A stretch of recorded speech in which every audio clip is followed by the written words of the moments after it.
And it's also miles different from the NFL. You're obviously involved in both. Yeah. I would love to hear the differences, and I'm sure our audience would as well. What are the major differences in the network's draft or process of getting games in the National Football League versus what you just described, like in the Big Ten? So the NFL process is completely controlled by the NFL. They author the schedule. And, even with the exorbitant rights fees that we and other networks pay, we don't literally have a contractual right to choose any of our games. What we can do is lobby the league for games that we want. We put together a wish list of games that we would like to have, that we hope to have. Every other network does the same thing. I'm sure those lists are very similar, at Yeah. least at the very top end, right? Right. And we're just engaged in a constant conversation throughout the year about what worked last year, what could have worked better, what would we like to do differently, how do we feel these games can be allocated so that all the partners are being treated fairly, right? We want to lobby for our own interests, but we also have to maintain some recognition that everybody else is paying billions of dollars too, and everybody has to be treated fairly. And then Can I ultimately, jump in on that yeah, point just really quickly? It's also behooves every network for the other networks to succeed, in particular when it comes to the Super Bowl. Every network wants every single network to do a great job in the Super Bowl because then the next year's Super Bowl, which might be yours, is sold based on the last one's rights, or I should say ratings, not rights, but ratings.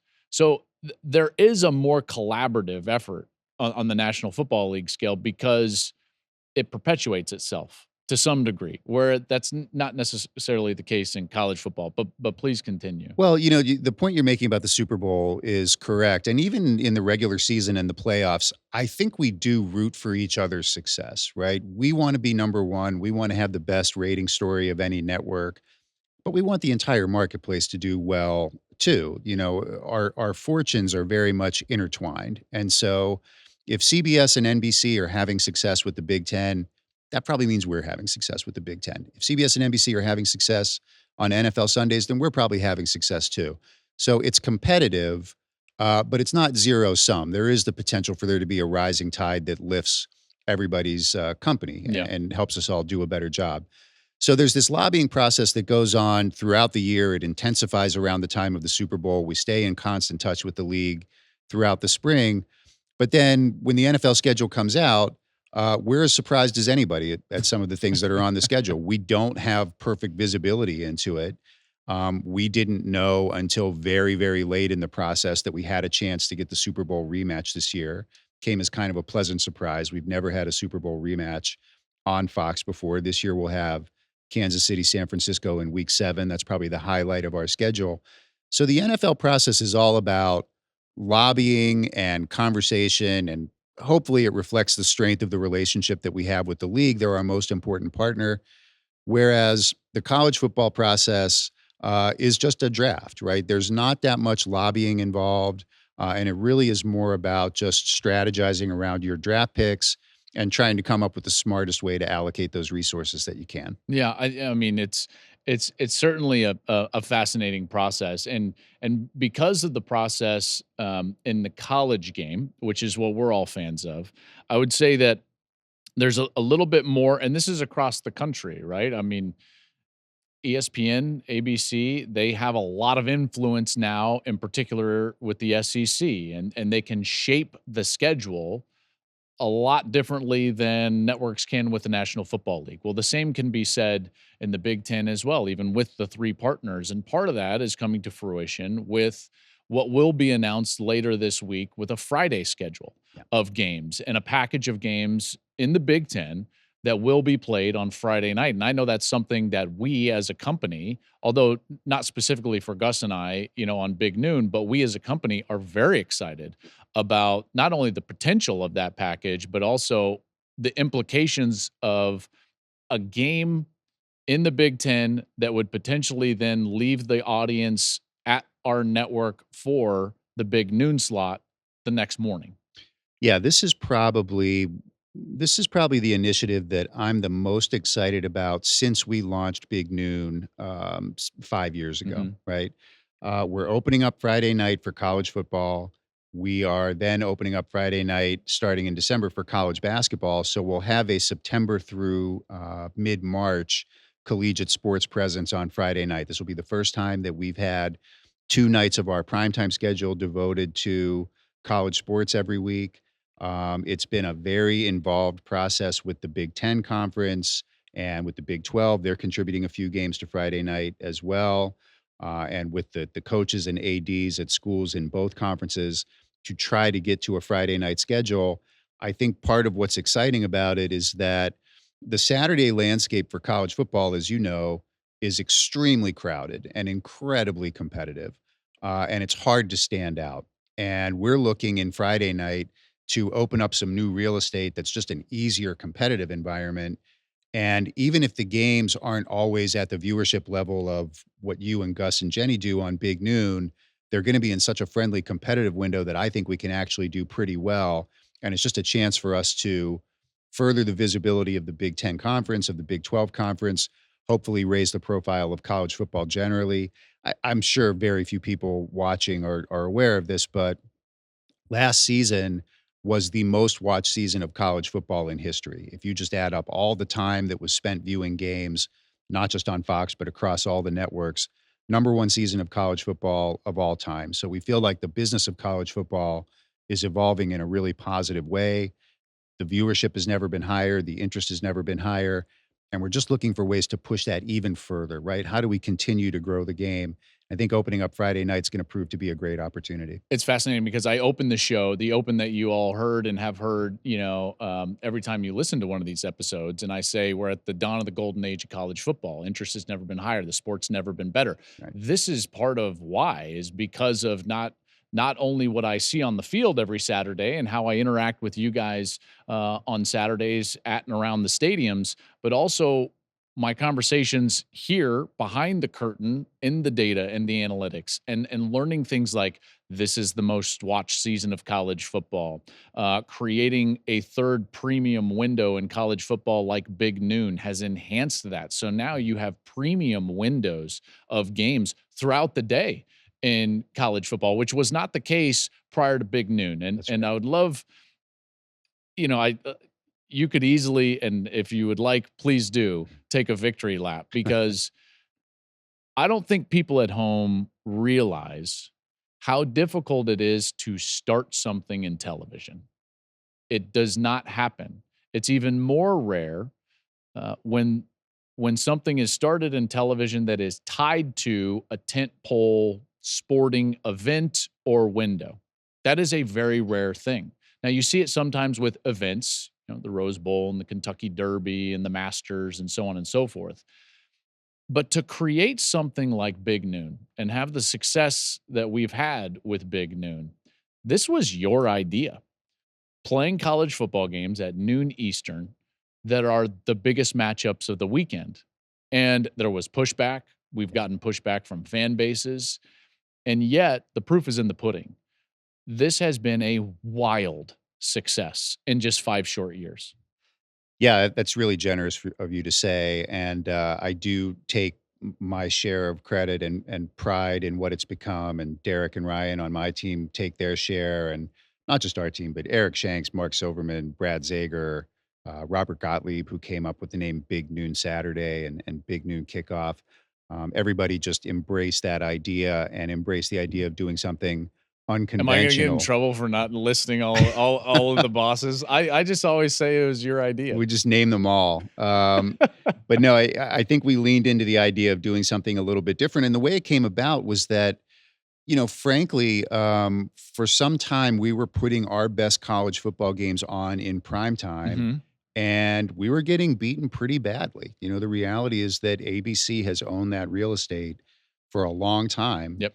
and we weren't having much success going head to head. CBS had the top SEC game of the week at 3:30 for probably 30 years by the time we came up with Big Noon Saturday. And there was just a need to do something different. We had to recognize that we couldn't keep trying to do the same thing and expect to have any success. there was one specific game that really acted as a catalyst for what became Big Noon. The Big Ten has longstanding restrictions about playing primetime games in November. Mhm.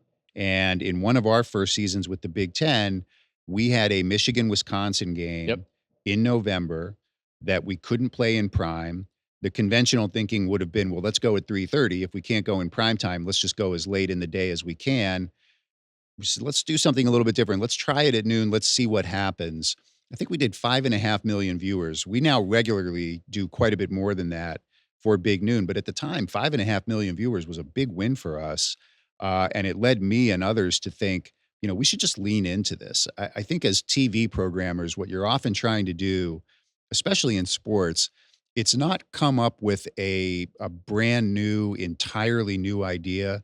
It's to just recognize something that is already showing signs of working and just lean further into that. That's what Caitlin Clark was this year. Caitlin Clark was just recognizing that something was doing pretty well on Big Ten Network, then elevating it to broadcast, then elevating it to broadcast primetime, and just creating momentum by identifying something that was working and then amplifying it. That's what Big Noon was too. We tried that one game at noon. It did pretty well. We knew that things weren't working in primetime. So it was just recognizing that something had demonstrated a potential to work and then just amplifying it as much as we could. And we started that in 2019. A good first season. We had a little bit of a weird season in the COVID year. And then we came back in 2021 stronger than ever. We've grown ever since, and we've been the number one window in college football now for 3 straight years. So I do like to think that we've created something that is a franchise and that will, I hope, endure and extend beyond the time that I'm doing this or that any of us are doing this. I Yeah, really same. want this to be something that 20, 25, 30 years Yep. from now, Big Noon is still part of college football, and it's just part of the heartbeat of the sport.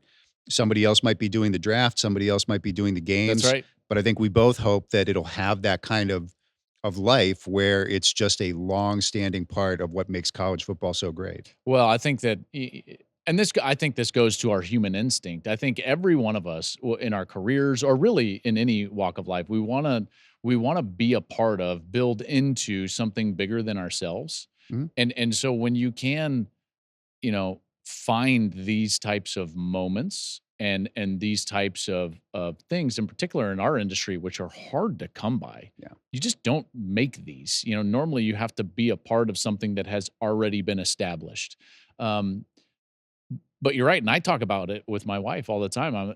And I talk about how proud I am to just be in the seat that I am, next to Gus and with Jenny and our entire crew and for this company, knowing that in the future, someone's going to be actively seeking the big noon seat, and Yeah. that, to me, that makes it even more special, rather than just doing a game at regardless of time and because it's the better game. It really is something that is bigger than all of us, and Yeah. for that reason, it makes it really special. Yeah, I love hearing you say that. That makes the hair on my arm stand up a little bit because I agree with every word of that. I know it means a lot to people in this building.